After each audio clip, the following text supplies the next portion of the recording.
Assalamualaikum warahmatullahi wabarakatuh dan Shalom. Perkenalkan, nama saya Nurfadila Palahidu, NPM 12114201200247 dari kelas D Keperawatan. Saya akan mempresentasikan tugas saya yang berjudul Anatomi Fisiologi Sistem Endokrin. A. Pengertian sistem endokrin. Sistem endokrin disebut juga kelenjar buntu, yaitu kelenjar yang tidak mempunyai saluran khusus untuk mengeluarkan sekretnya. Sekret dari kelenjar endokrin dinamakan hormon. Hormon berperan penting untuk mengatur berbagai aktivitas dalam tubuh hewan, antara lain aktivitas pembunuhan, reproduksi, osmoregulasi, pencernaan, dan integrasi serta koordinasi tubuh. Ada dua perbedaan cara kerja antara kedua sistem tersebut. Satu, dibandingkan dengan sistem saraf, sistem endokrin lebih banyak bekerja melalui transmisi kimia. Dua, sistem endokrin memperhatikan waktu respon lebih lambat daripada sistem saraf. Pada sistem saraf, potensial aksi akan bekerja sempurna hanya dalam waktu 1-5 milidetik. Tetapi kerja endokrin melalui hormon baru akan sempurna dalam waktu yang sangat bervariasi, berkisar antara beberapa menit sampai beberapa jam. Hormon adrenalin bekerja hanya dalam waktu singkat, namun kendali sistem endokrin atau menggunakan hormon pertumbuhan. Proses pertumbuhan memerlukan waktu hingga puluhan tahun untuk mencapai tingkat pertumbuhan yang sempurna. B. Sel-sel penyusun organ endokrin. Sel-sel penyusun organ endokrin dapat dibedakan menjadi dua, yaitu sel neosekretori dan sel endokrin sejati.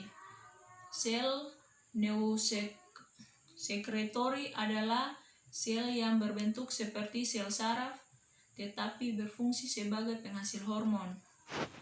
Sedangkan sel endokrin sejati disebut juga sel endokrin klasik, yaitu sel endokrin yang benar-benar berfungsi sebagai penghasil hormon, tidak memiliki bentuk seperti sel saraf.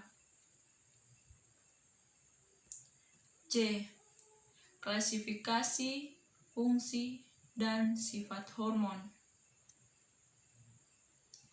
Berdasarkan hakikat kimianya, hormon dapat diklasifikasikan menjadi 3, yaitu hormon peptida dan protein, steroid, dan turunan tirosin. Kita bisa lihat pada tabel berikut.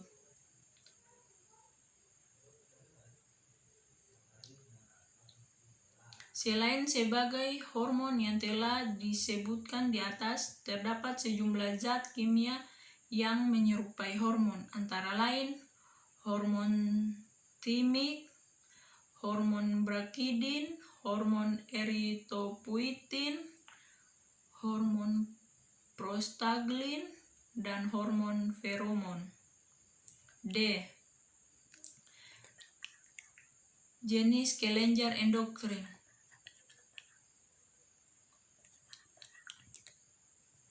Kelenjar pituitari. 1. Kelenjar pituitari. Kelenjar ini terletak di dasar tenggorokan yang memang peranan penting dalam sekresi hormon dari semua organ-organ endokrin.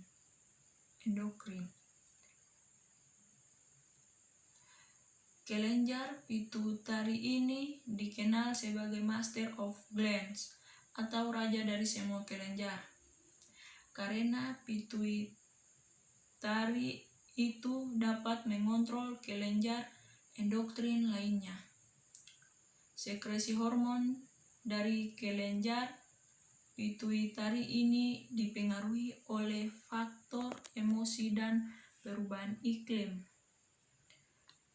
Pituitari dibagi dua bagian, yaitu anterior dan posterior. Hipofisis anterior terbagi menjadi 5, yaitu hormon somatotropin, hormon tirotropin, hormon adrenokortikotropin, hormon laktogenik, dan hormon gonadotropin. B. Hipofisis medula. C. Hipofisis posterior terbagi menjadi 2, yaitu hormon oksitosin dan hormon vasopresin. 2. Kelenjar tiroid terletak dan menempel pada trakea di bagian depan. Kelenjar tiroid adalah salah satu dari kelenjar endokrin terbesar pada tubuh manusia. Kelenjar ini dapat ditemui di leher. Kelenjar ini berfungsi untuk mengatur kecepatan tubuh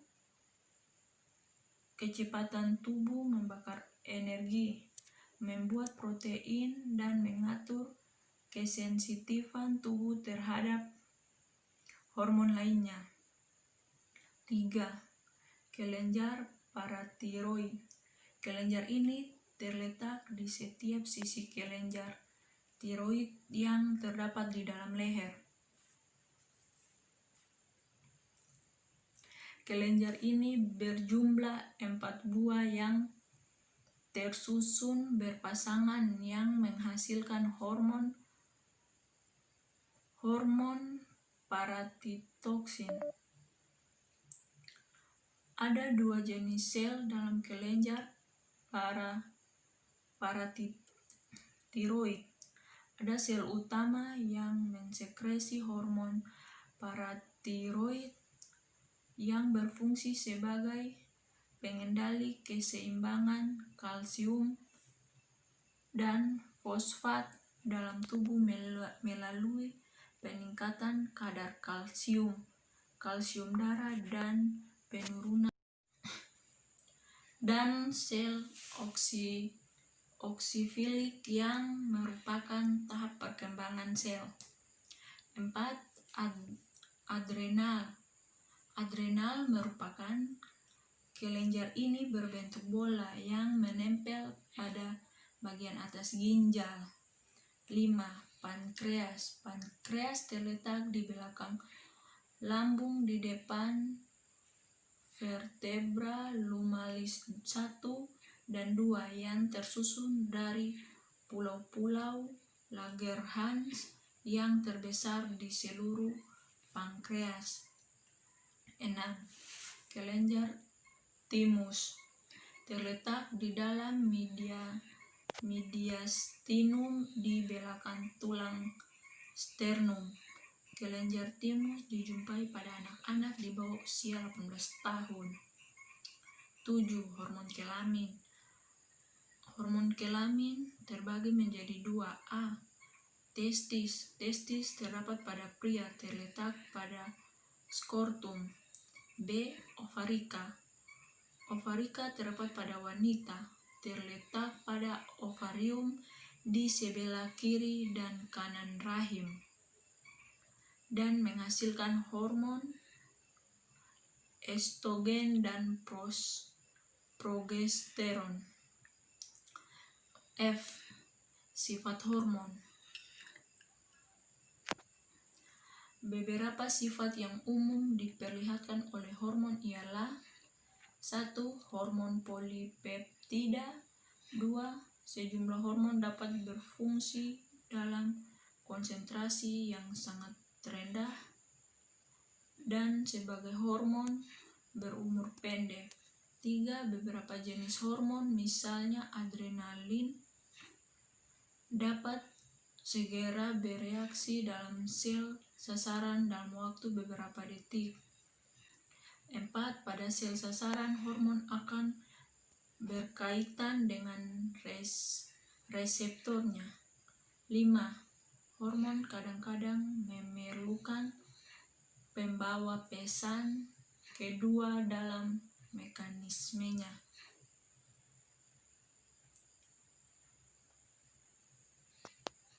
F. Mekanisme aksi hormon. 1. Reseptor hormon pada membran. 2. Reseptor hormon pada sitoplasma.